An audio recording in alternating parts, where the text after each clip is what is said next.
Hello, welcome once again, learner, to a Form 2 History and Government lesson. I'm your teacher, Conan Gakure. We are focusing on the social, economic, and political organization of the African societies. And this is a continuation or a kind of a topic that you have already tackled in your Form 1, except that in Form 1, you are learning about Kenyan society. So in this topic, we have been learning about other African societies. We studied about the Baganda. And, now we are studying about the Shona. So in our previous lessons, we have looked at the social and political organization of the Shona. But now in our today's lesson, we are going to understand and we are going to learn about the economic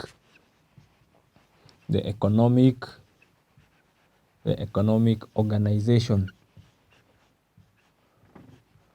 of the Shona. That is one that we are going to talk about. The first thing that we are going to learn in our lesson today, the economic organization of the Shona. And this is during the 19th century. And then number 2, we are going to learn about the decline of the Shona kingdom. So when you talk of economic organization, we are asking ourselves, what are the economic activities that the Shona engaged in? How did they sustain their life? What was their day-to-day activities that were necessary to make sure that their life continues? So that is what we are going to be discussing in our today's lesson. So the first economic activity that they engaged in was farming. They engaged in farming. Most of the Shona people were farmers. Remember, we mentioned that the Shona are a Bantu-speaking people, and generally, as you have been learning in your course of history and government, you discovered that most Bantu communities were farmers. They were largely farmers. So actually, that is the biggest economic activity that they engaged in. They were farmers. They were farming. Why? They settled along two rivers, or in between two rivers that we mentioned. What were these two rivers that the Shona settled in that area? Can you remember the two rivers, my dear learner? Yes, check. You can check through your notes and try to remember which these two rivers. We discussed that in our first lesson when we were looking at the origin and development of the Shona. Where did they settle? They settled in between two rivers. What were their names? Very good. If you have gotten River Limpopo and River Zambezi. So there was constant supply of water. These rivers are permanent rivers. So you'd find they have water throughout the year. So they could be able to engage themselves in farming. Also, the southern part of Africa has very good climate. So it was conducive for them to engage in farming. So they engaged in farming because they had conducive because of the climate and also because of water, right? They had water that encouraged or brought about them having been good farmers. So what were they planting? What were they planting? We ask ourselves a question. What were they planting? What were they planting? They engaged in cassava, was one of the things they were farming. They planted cassava. They also had millet.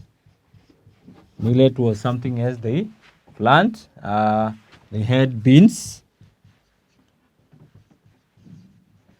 So these are just some of the things that the Shona were planting.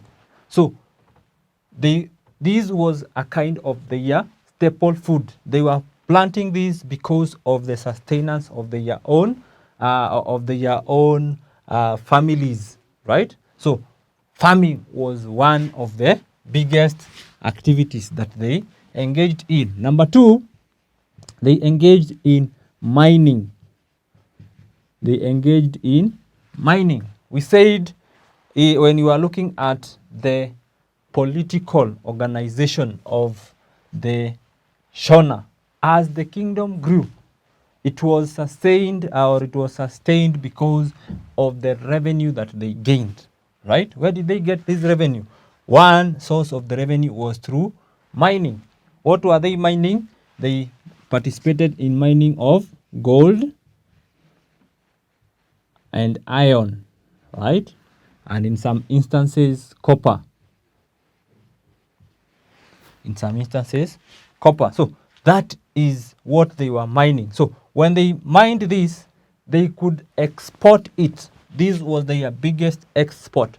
They exported to neighboring communities and even to the communities that were living at the coast.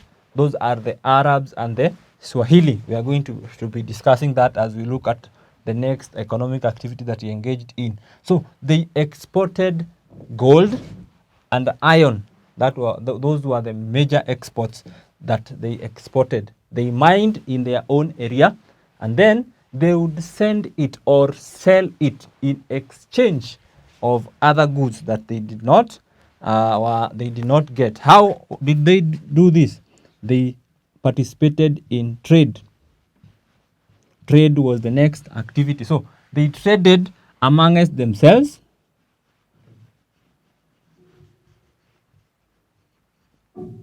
Among themselves.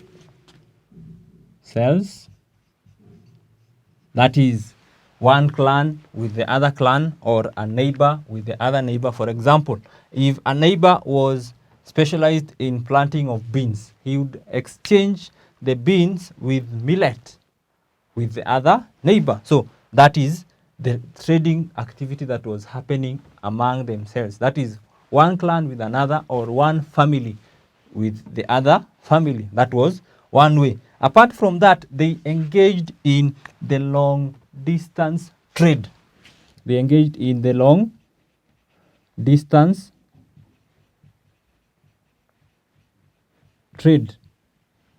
As you learned in your Form 1 work, when you discussed about the contacts between East Africa and the outside world, you mentioned that there was long distance trade that happened in between East African communities and part of the Southern African communities. So the Shona were one of the people who engaged in the long distance trade. So the Shona had contacts with the Swahili and the Arabs and the Nyamwezi and the Yao of southern Tanganyika. So they would exchange their gold and iron for other goods. An example of these other goods were glassware. Glassware, they exchanged that for guns. They exchanged that for clothes. Clothing was the other thing that they exchanged their goods for. And then they would also sell in exchange. They would do that and give out slaves. They would give out ivory, right?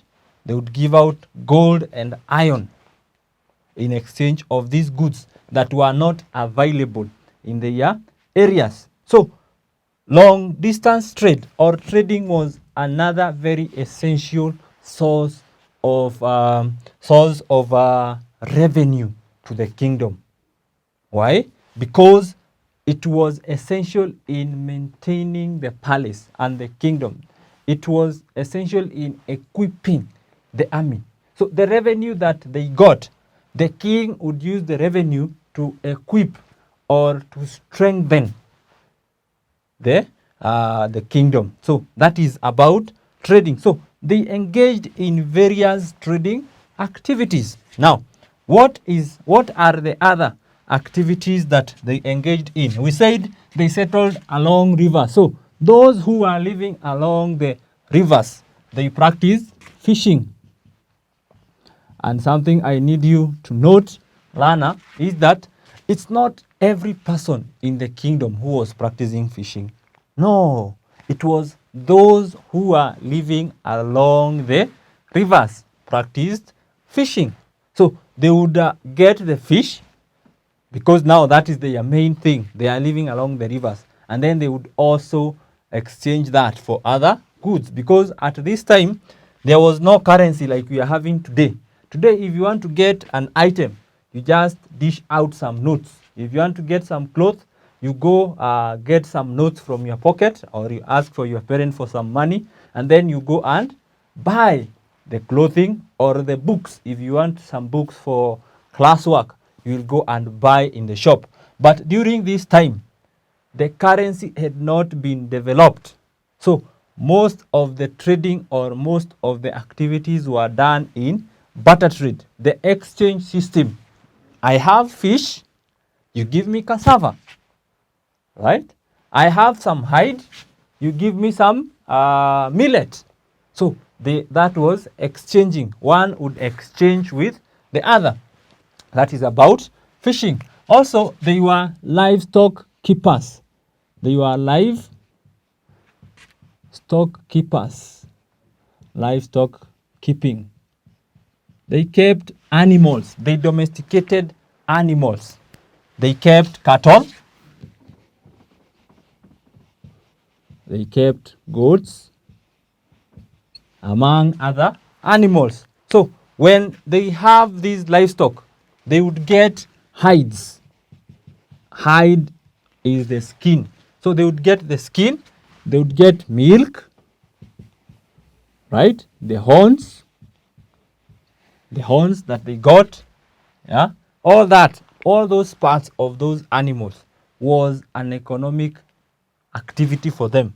They would now use the hide to make some clothing, right? They would use the hide to make household items that were required at home. For example, the hooves of the cattle were used as drinking implements. Today we have cups, right? Before the coming of the long distance trade, before glassware and the porcelain that was brought by the Chinese, among the other things, the Africans were not having those cups that we are having today. So they used traditional means. An example is the hooves. They would get the hooves and the horn. The horn could also be used as a drinking implement. So that is how the Shona were surviving. So that is about livestock keeping. Apart from that, they engaged in traditional crafts. Traditional crafts. An example is weaving. Weaving. They would weave and make different types of cloth. They would also engage in pottery. Pottery. They would make pots using clay. They would make clay, mold some items, right? Or make some items, for example, pots, a cup that is made of clay, and then they would burn it into the fire to harden it, and then these items would be used at home. They were also engaging in carving. They would make carvings from trees, right? Soft trees. They would carve things that they would sell, images that they would sell, and or exchange with other people. Then, apart from that, they also engaged in iron working. iron working. We said they were engaged in, check here my dear learner, they were engaged in gold and iron mining. So when they mine iron, iron is not mined as a finished product. You mine it as iron ore, right? As an ore, unfinished, or iron that has not been processed. So they had to make items or usable iron out of the ore. So there were people who were skilled in working of iron. So they made all that implements from ore. What are some of these implements that they would have made? They made arrows, right? Arrows that are used with a bow, right? They would also make spears that would be used during the time for fighting or for security purposes. They also made some household goods that also would be used at home. And then lastly, apart from iron working, lastly, they engaged in hunting and gathering. They engaged in hunting and gathering. Here they got the biggest thing that they were hunting was ivory. So they would go and get the ivory, which was a very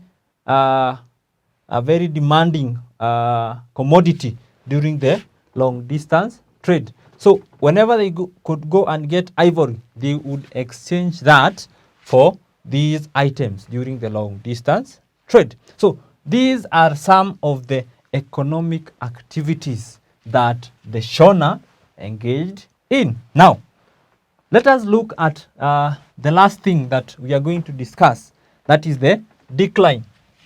Factors for the decline. Factors for the decline. The decline of the Shona. Of the Shona kingdom. Factors for the decline of the Shona kingdom. The biggest one was the exhaustion.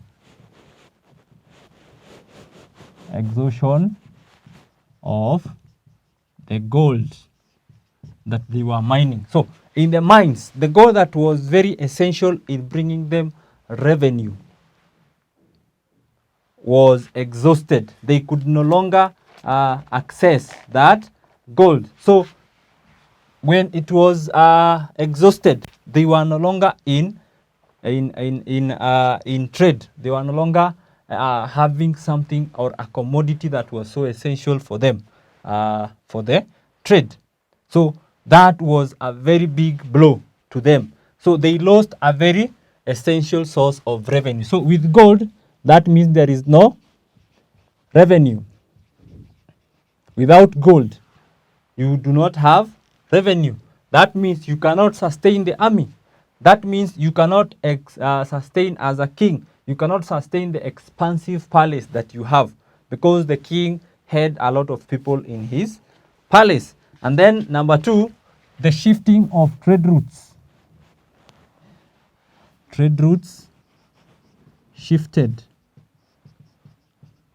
towards the north. So when the trade routes shifted toward after the exhaustion of the mines, right? Obviously, people will not be interested in passing through your territory because you have nothing to sell, right? So the traders who are engaged, or the traders who are coming to get these items, no longer came to their kingdom. So that meant that they were not, they were pushed out of the trade. Another factor that contributed to the decline, actually this decline happened towards the end of the 19th century. Another was the increase in population. Increase in population led to a lot of competition. With very steady supply of food, you have very good climate, you have trade, you are engaging in trade. So that means you have a variety of goods. So with a very good supply of food, people are comfortable.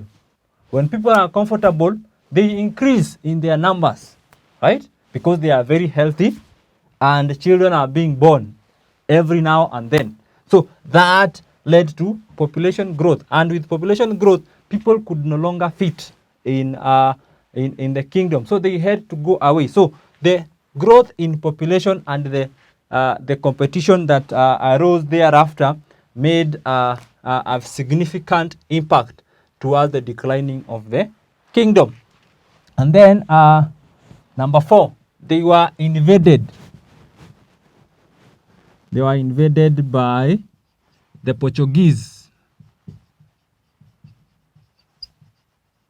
The Portuguese, during the 19th century, the Portuguese entered into the interior. They were looking for the gold. This gold. Remember, when you are talking about the conquest of the Portuguese, the Sofala, right? That was part of the Shona. So the Portuguese came and introduced a new system. So the authority of the king, the authority of Mwene Mutapa was interfered with. He was no longer influential as he used to be. So the strength of the kingdom was diminished. And then lastly, the last thing that really made the kingdom to fall away, they were conquered, the conquest by the Ndebele. So the Ndebele came up and as a very strong opponent and conquered or fought against the Shona every now and then until lastly they were unable to resist the Ndebele. So they became subjects to the Ndebele until the coming of the British. So that marked the end of the Shona kingdom. The Ndebele coming into the picture and constantly attacking them until they were subdued. So the Shona kingdom now became part of the Ndebele kingdom, and I'm sure we are going to discuss that in Form 3 when we look at the European colonization and the process of colonization. So we are going to understand more when we talk about the Ndebele overtaking or outshining the Shona. So my dear Lana, that brings us to the end of the social, economic, and political organization of the Shona as a people. We have looked at how they were organized socially. We have also discussed how they were organized in their politics. And now today, we have discussed how their economy was organized. What were they doing for their livelihood? And then we have checked the factors that led to their decline. And I have mentioned that it declined during or towards the end of the 19th century. And because of these factors, these are the factors that influenced or factors that led to its decline. So as we end this subtopic on the Shona, I want to give you some questions that you should be able, or an assignment. Yeah, yes, a good teacher will always give you some assignment so that you are able to gauge yourself how much you are getting or grasping the concepts or the knowledge that I'm passing around. So a questions. I'm going to give you 2 of them. So the first one is state the economic activities carried out by the Shona in the pre-colonial period. That is one. And then number 2, identify the factors that contributed to the decline of the Shona kingdom. The factors that contributed to the decline of the Shona kingdom. And that now, my dear learner, brings us to the end of our lesson today. Thank you so much for having time to follow and to learn with me. I hope you have enjoyed our Form 2 history lesson. So until the next time we shall meet at this same place and discussing more about history and government, it's bye-bye.